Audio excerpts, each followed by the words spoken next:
Perfect. So thank you everybody for being here. I'm going to go ahead and highlight our speaker for everyone to see. So, but before we do that, I want to go ahead and just acknowledge the fact that this is Asian American Pacific Islander Heritage Month. So it is something that is very significant here in the United States that during the month of May, we recognize the contributions and influence of Asian Americans and Pacific Islander Americans in our history because of the contribution of culture and other significant achievements here in the United States.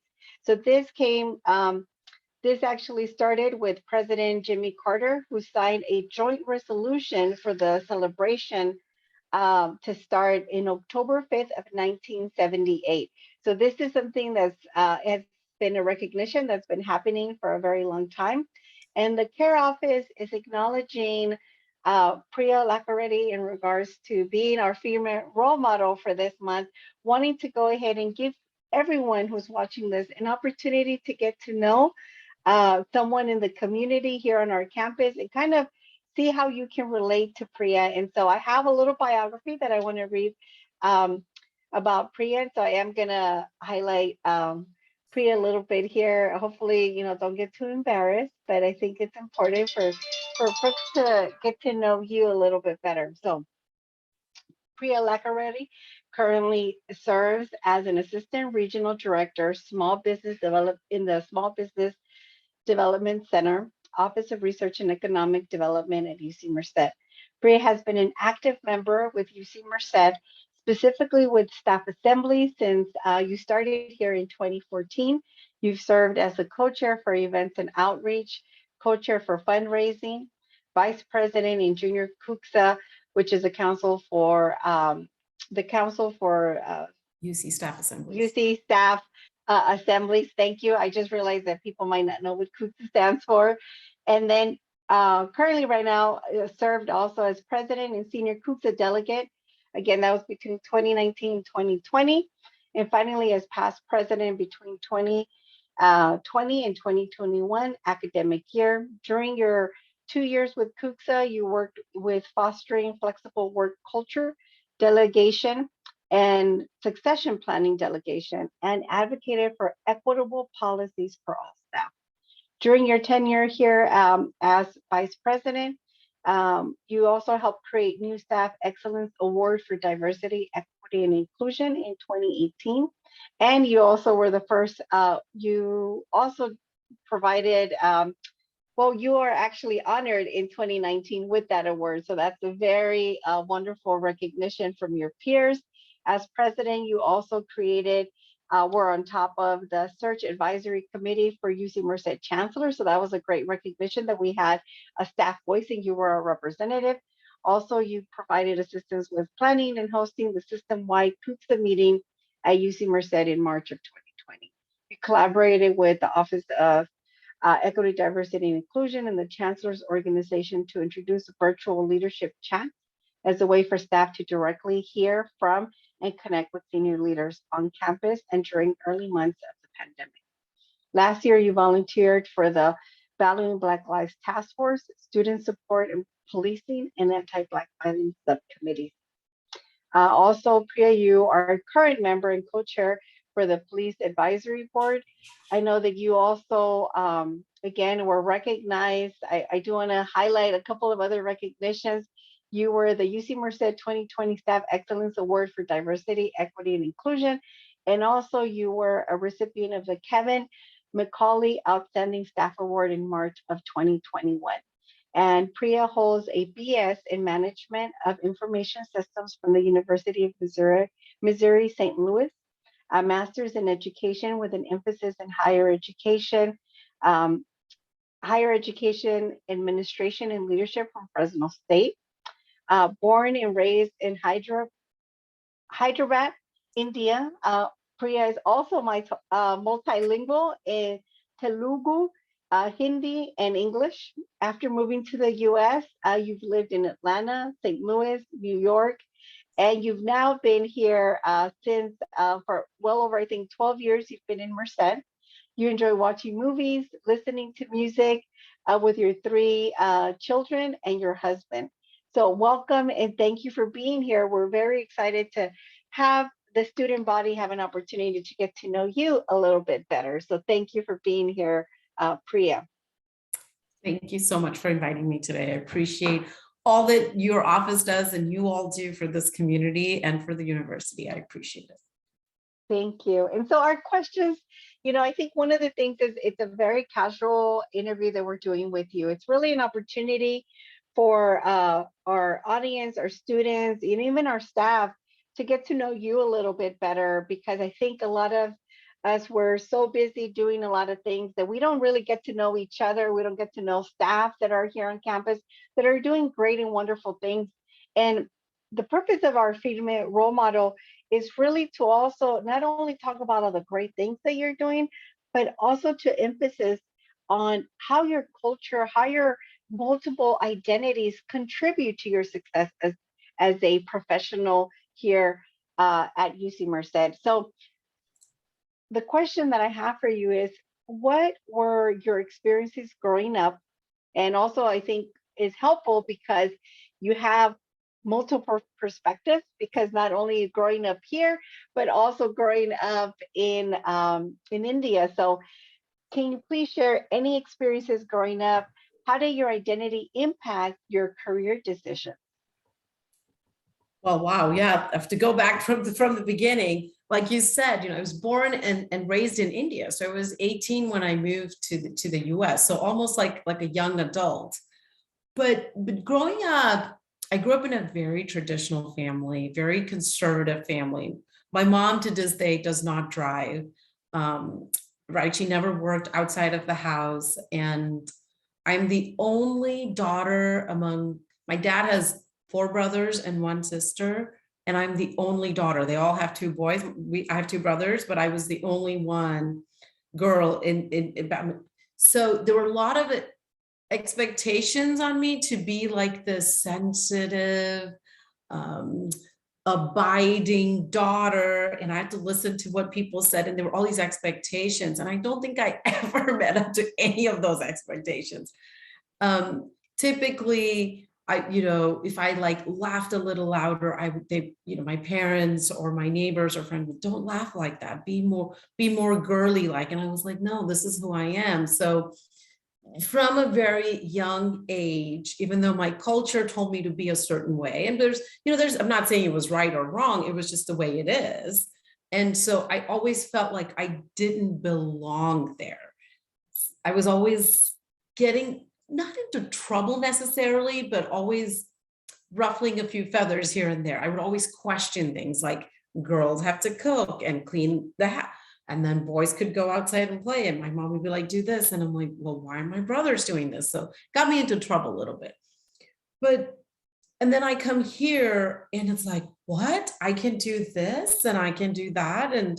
But that also changed because I was the first in my family to work when I came to this country. I was first in my family to start driving. So a lot of who I am is like this amazing mixture of the past and the traditions, but also being kind of like not following that pattern in the country and finding my own voices in this country. So it's been really complicated, but who I am is just not like, and I'm constantly evolving, I'm constantly learning. And I'm in this, what I've realized is I'm in this lifelong journey of self-discovery for myself. And I never really thought about that because I thought I was going to be a housewife. I thought I was going to do X, Y, and Z, but I have come out of all of that. And I'm really finding my voice, although in my 40s, finding that voice is, I'm 43 now. So sometimes I do feel like it's late, but it's better late than never. So that's where I am today. It's better there than never to find your voice and really be helpful to this community, this society, and the world. Thank you. And when you mentioned getting into trouble, it's like that saying, getting into good trouble, right? Yes. And I appreciate you sharing kind of your journey and a lot of firsts it seems like you've experienced, because I think immigrating to the United States, getting exposed to a lot of new things, and the fact that it takes a lot of courage, and you obviously were very brave to do a lot of these things, right? Kind of going against what was the expectation. So thank you for sharing that, because I think a lot of our students are first generation college students. It's important. They probably have experienced similar experiences of doing some of that good trouble, right? And kind of going against what the expectation was when they were probably being socialized as, as children, right? And so growing up, and even the fact that they're in college now. So I think that's a good reminder, right? And then really quickly, I want to say too, I was not the smartest kid in school in India. Like I was always like an average student. I was not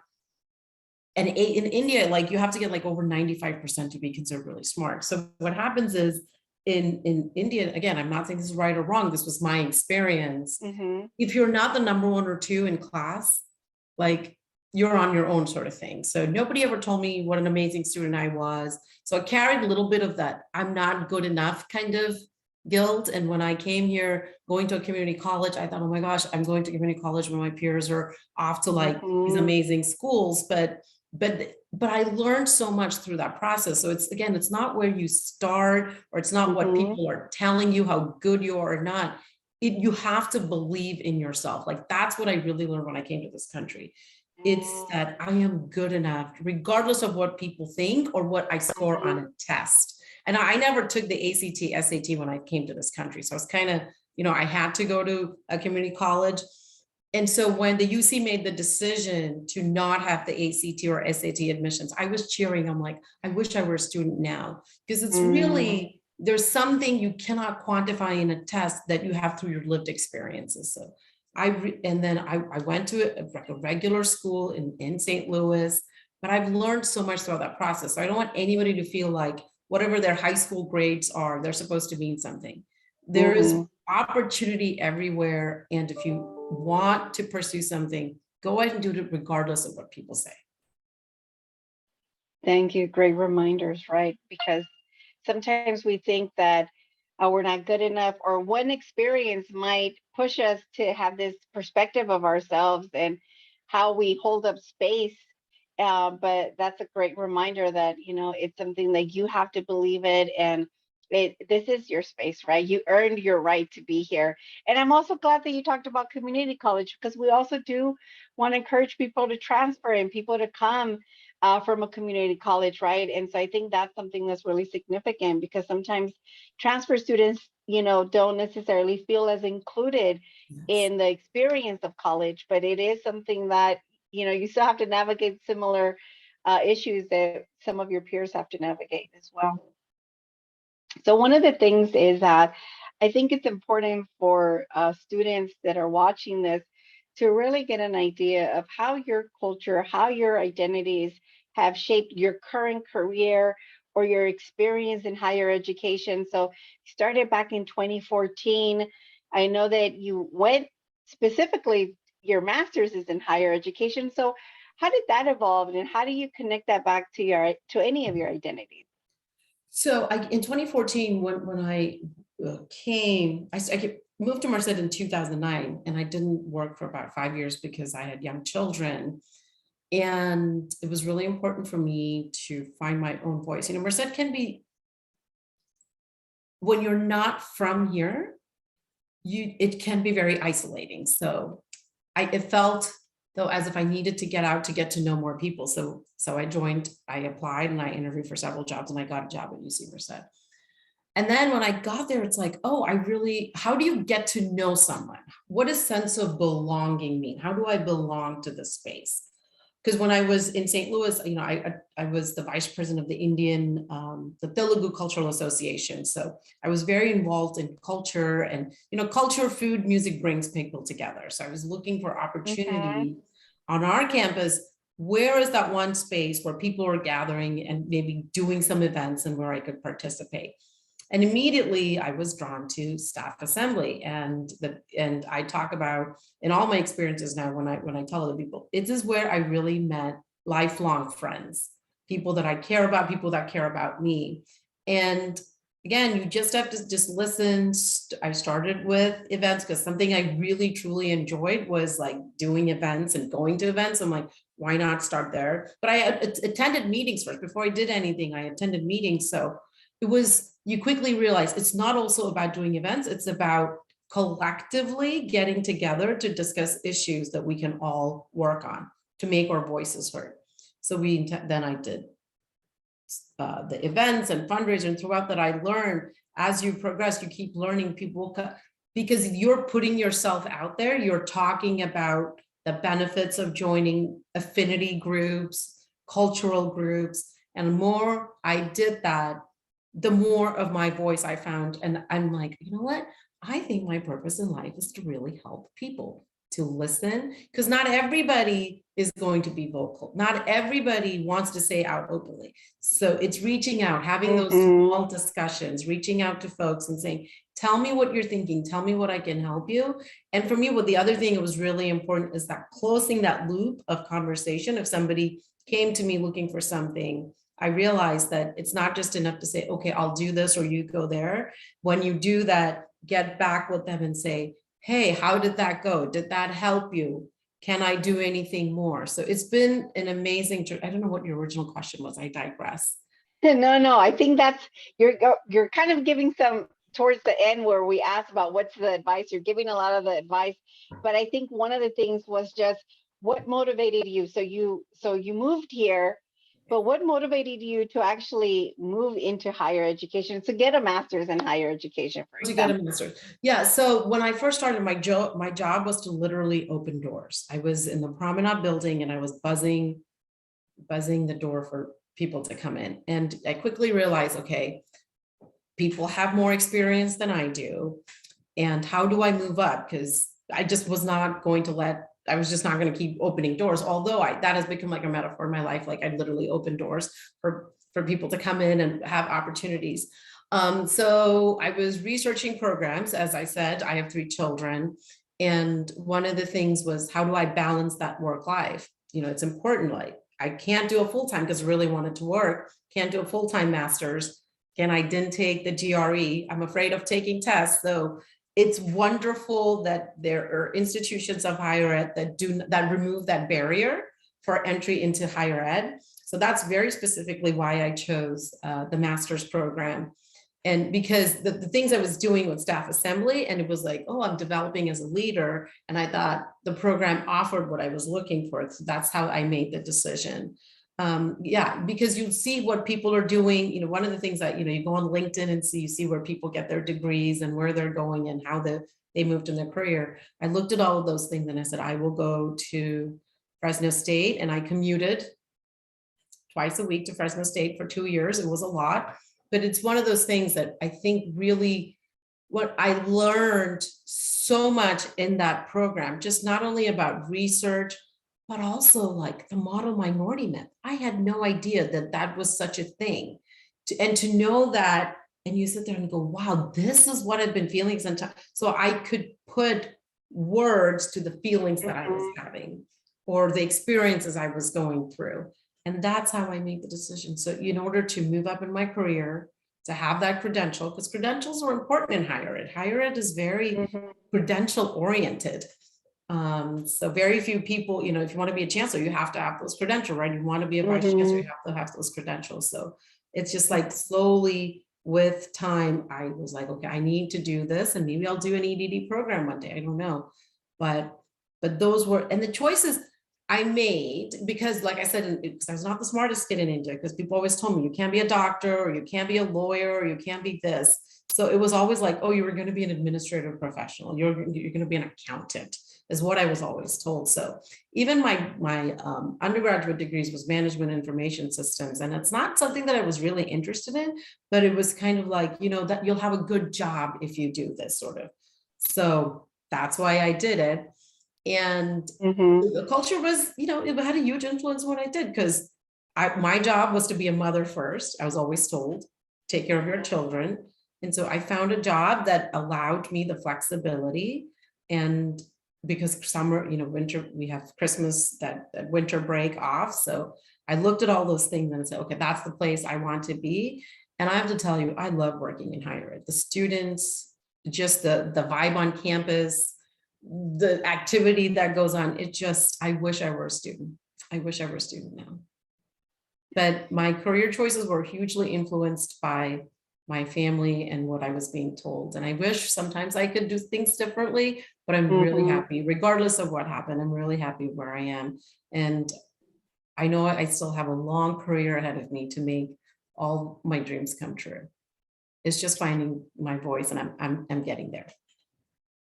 Thanks, Priya. I appreciate you talking about the influence of family in our careers, right? Because especially, if you have a cultural background that's really infused with a lot of family and responsibility to some extent to family, it is something that, you might have to get into a career that you might not initially think is the best one, but it's something that, I'm glad that you were able to talk about how you were able to then find like your master, something that was of interest to you, right? It's something where you found your voice in that aspect, because I think a lot of our students sometimes they all might want to start off as engineers, because that happens right here. You see where said during Bobcat Day, I hear a lot of students say, well, I'm going to do engineering, and then some of them want to do something that's Spanish, they want to do math, because they've had now exposure to something different, right? Because sometimes it's you need that experience of being exposed to different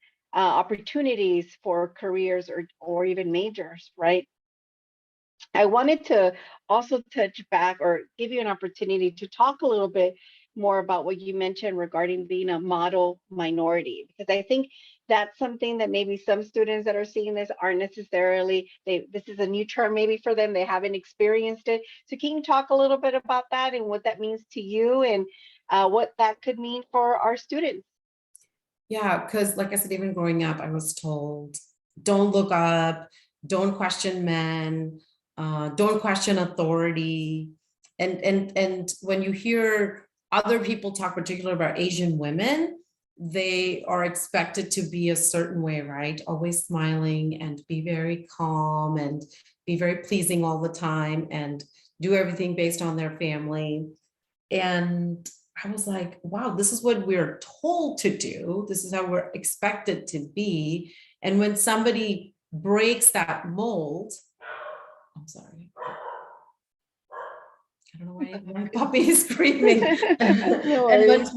once we're told once you don't fit that box, and they're like, oh, she is this or X, Y, and Z. But I'm like, I talk to my family and friends here. You're like, oh, others, this is why Asians are so successful, because we're quiet and we put our head down and we work. I'm like, that's being fed to you. That's not Hmm. true. You can speak up when something is wrong.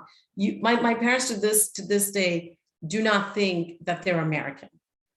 They say I'm like, Mom, you're as American as everybody in this country, if you want to identify that way.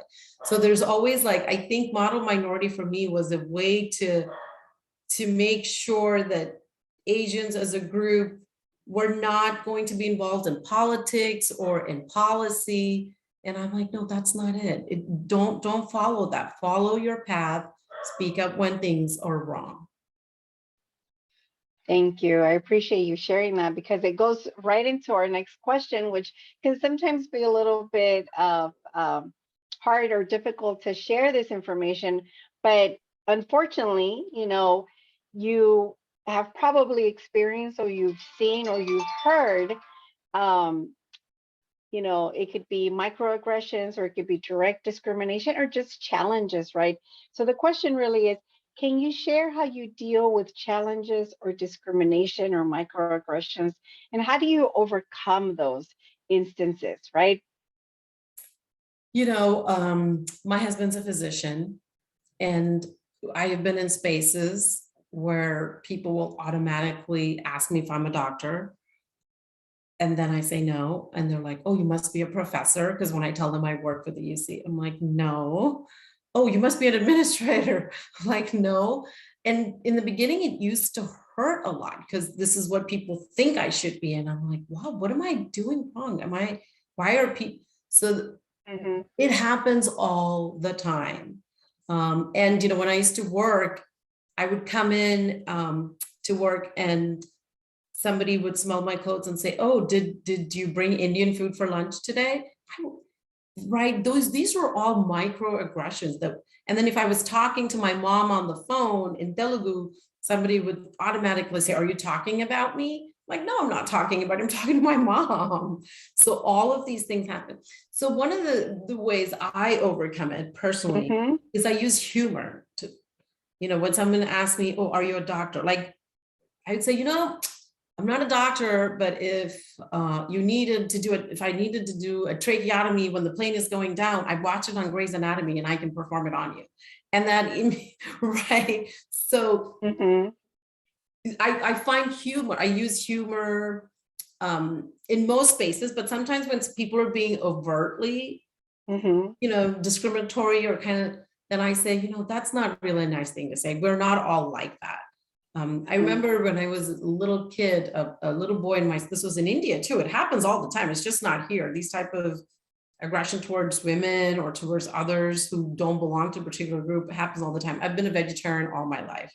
When I used to Mm-hmm. go to school, I remember, I think I was in like 6th grade, a boy put chicken in my lunchbox and it's like, what are you going to do now? I think it was actually in 8th grade. And so I had to throw away my lunch. And that stuck with me for a long time. And I didn't know how to deal with it. Mm-hmm. And we recently reconnected on WhatsApp. And WhatsApp is this like thing that I connected with my friends.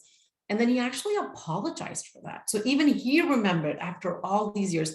And I have to tell you, that's like one of the most, I don't know, gratifying things in my life that I've ever heard somebody apologize for a mistake that they made. And it made, like, I think it was like a couple of years ago, and it made me feel so good that somebody recognized that what they did was wrong. And so, and actually that happened because in one of the chats I mentioned, you were also mean to me back in school. And there was a recognition that they were mean, and for him to apologize meant the world to me. So I use humor sometimes. Most of the times I use humor because it's how I cope up with a lot of stuff. Mm-hmm. And also when I really feel like I need to talk more, I really explain to them about situations and I say, that's really inappropriate and please don't say that the next Mm-hmm. time. And, I will even say, if I'm talking to my mom and someone says, oh, you must be talking about us. And in those circumstances, I've actually said to people, not everything is about you. I'm talking to my mom. This is my first language. I'm multilingual and that's the language that I speak at home. And that's what I'm talking to my mom. It has nothing to do with you. And so what I also recognize then sometimes is if I have to talk, I just walk away from where I'm sitting, especially around people that I don't know, because I just don't want them to think it's about them. And I think it's growing up, because in India, we grow up very multicultural, very multilingual. People around us talk different languages and we just don't understand. So I think and so it's also having the recognition that not everybody has had the same experiences as you do. So sometimes it takes educating people. It can get burdensome on us, but in some instances you just have to educate them, but also put yourself in those shoes. If you've never heard another language in your life and somebody's talking next to you, you may think that they're talking about you. So humor and actually explaining where you come from has worked for me. Thank you. I think that's really important. And again, as a reminder that, and we, unfortunately, if you're first generation, English isn't your first language, you're going to have to adapt and you're going to have to create ways to confront and ways to cope. And so I'm glad that you were able to share what has been working for you and how you've been able to kind of overcome some of these challenges, which is unfortunate that we have to navigate, this, but I'm glad that at least it's something that can validate someone else's experience and also to know that they're not alone, because I think that's one of the things that's most harmful is when we take it on and we think that this is only happening to me and then we're suffering in silence or we're just not sharing and debriefing with folks. So which leads me to my next question is what what does your support system look like? Because as a professional, as someone who is multilingual, someone who is, you know, have a, multi-cultures, exposed to multi-cultures. So how do you, can you share a little bit about what does your support system look like? What do how do you connect with people? Because it seems like you're a helper, you're giving a lot of yourself. So how do you take care of yourself? How do you, reach out to your support system, or what does it look like? one of the things I love is just talking to people on the phone. Saying, I've chatted with you. I'll just call people. And if I know that somebody can relate to a problem that I'm having, I'll call them. Or I really like music and dance and humor. So I'll just put on a nice song. And I'll like La Vaca is one of my favorite songs. So whenever I need energy, I just play that song. And I actually watched the video like a few years ago. It was the most hilarious video. So I tend not to go to like my parents or my like other Indian friends I have, because most of them do not work, or they work in fields where they're like the top of their field and I'm not there yet. So that's different. So I try to find like my coworkers who have the same experience again as I'm having, but also just like getting that energy out through dance and just singing aloud in my car and go out for a drive like that. Because again, there are very few people in my circle of family and friends that actually work for another organization. Like I'm actually in between both my mom's side of the family and my husband's side of the family. I'm one of the only women who works at an organization, who's not self-employed or who's not a doctor. So when I try to relate some issues, they just don't understand. They're like, what do you mean? Like you said something in a meeting, and well, why did you even say something in a meeting? Then I have to, so you have to be very intentional, because sometimes again, people just don't understand. So going to those sources does not help. But I've identified, like because of my staff assembly work, I've identified a few people that I can really confide in, who give me great counsel. Have you thought about it differently? And then again, understanding that my self-care is my responsibility. And regardless of what somebody says, sometimes I will just be in my pajamas all day. And when someone says, why are your pajamas? This is how I cope. This is how I want to be. Comfort is really important to me. So you'll see me walking around on campus with like a black puffy jacket. It's actually like one of the things that brings me comfort, and it helps me feel safe. So that's something I'll wear. Even if it's hot, I'll just wear it because it helps me feel safe. That's one of my coping mechanisms. But again, I think it's really important to find one or two people who can relate with you, who have similar experiences. But if you really need some help, I do talk to my husband like all the time, and he's like, I don't understand what you're saying, but I'm here to listen, and I'll give you what I think you should do. So I found that works for me. And one of the things I want to do going forward is, I have not done this, but I want to actually find like a therapist to work with. There's some, we all have some unresolved issues and things keep adding up, life happens. So it's something that I'm actively, because it's, again, nobody ever told us growing up that you can actually talk to a therapist, or you can go to some office and actually talk about things. So I'm not there yet, but I'm working towards like developing that type of relationship with someone, or actually finding that space where, regardless of what's happening anywhere, I can go to someone, a professional, who can give me the sound advice. So I'm working on it, and I hope to do it very, very soon. But music and dancing and talking to like one or two trusted individuals has helped me. Thank you. I really appreciate you sharing that and talking about your journey to really, again, continue to develop your sense of support system, and know that it's also something that, you're creating in systems, right? Because like you said, there's your outlet for family. You can get certain information, certain support, but then you also have to go out of your way to create other organic systems to really make sure that you have the support that you need.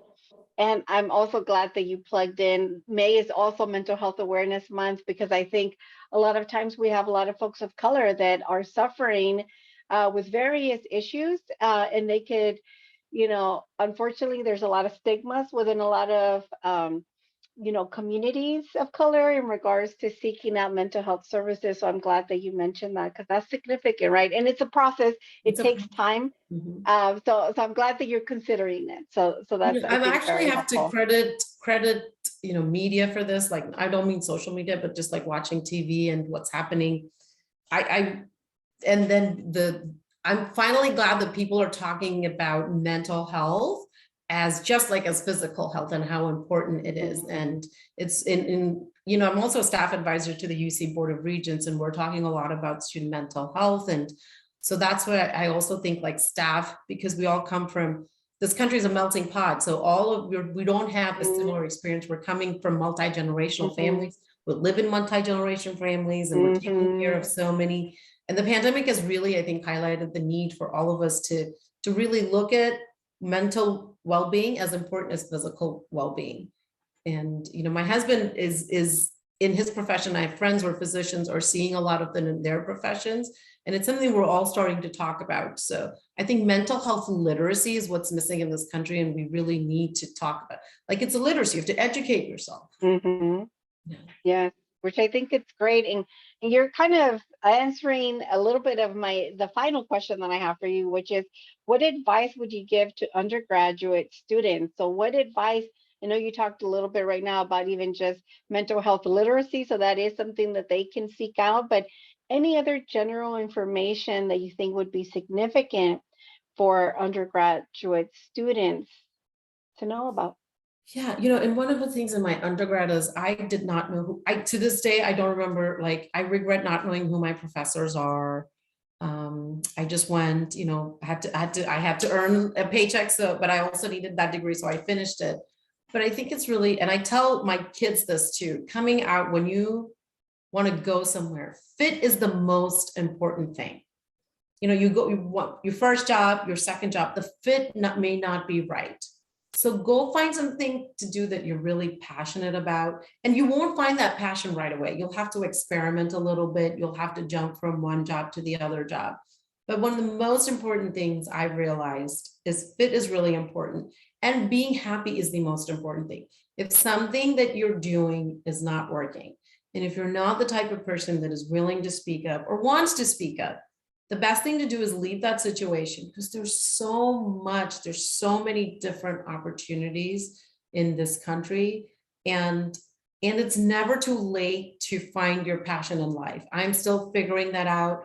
And, you know, you were mentioning, you may think you want this, but, you know, I thought, oh, I just needed a job, right? When I came here, I just wanted a job, and higher ed was a place, it kind of worked with everything. But it's really become my passion now. And even if I look at it closer, like staff voice in higher ed, I am very passionate about. So, and if you know, I would say, seek out mentors, ask people questions, be curious, compliment someone.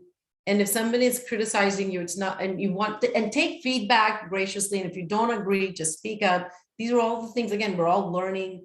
It's never going to be, very few people land in their first job and say, this is it, I found my passion, done, mic drop. No, it does not happen. I know my brother, who went to Georgia Tech as an engineer, he was a computer engineer. He's now an interventional cardiologist. So he worked as a database administrator for 4 years. So you don't have to stick to the career that you think you wanted when you even when you graduated, even when you're doing it. This country gives opportunities regardless of age, circumstance. So go explore, go visit and travel, but also make those connections with people, because a lot of things that we do in life are relationship based, and you never know when you'll meet someone. So be kind, be nice to people. That's Thank you. No, but that's, you know, it's what someone needs to hear sometimes. So I'm glad that they were able to hear it from you and that you're able to express it, because I think sometimes we have a lot of students that unfortunately they have limitations on what kind of exposure they've had before they get here. And so even then, there's also still kind of struggling to kind of get connected. And so I'm glad that hopefully this is refreshing, and it's something that's advice that they can take on and grow and apply it to their life. So those are all the questions that I have for you. I just want to be, again, very thankful for you being here and for sharing your story. I do want to go ahead and say again that, you know, you are participating in the CARE, so the Campus Advocacy Resource and Education. Firme Role Model series for the month of May, which we're celebrating as Asian Pacific Islander Heritage Month. My name is Yesenia Curila. I'm the care director. I didn't introduce myself in the beginning of this, but I'm going to actually ask you if you can say your full name to us, because I think you have a beautiful name. So we're going to end with hearing your beautiful name. Again, thank you all for having me today. This has been wonderful, and I'm looking forward to hearing from others. I'm going to go onto your YouTube and actually listen to the other recordings. But my full name is Priya Lakireddy. But I shortened it in this country. My passport when I came to this country is like pretty long. My name was so in India, maiden name, you know, like it's a surname. Mm-hmm. It goes in the front of your name. It's actually Kavali Venkata Naga Lakshmi Priya. Beautiful. But Beautiful. Priya in short works. But I think it's important, and like I said, I've told you this before in the past. I think it's beautiful, and I think it's if we have to learn, Schwarzenegger, we have to learn all these other names, then we should also make the effort to learn your name. So thank you very much. I really appreciate you Thank taking the you. time out of your day, and I hope you have a wonderful rest of your day. Yeah, thanks. Thanks all. Take care. Thank you. Bye.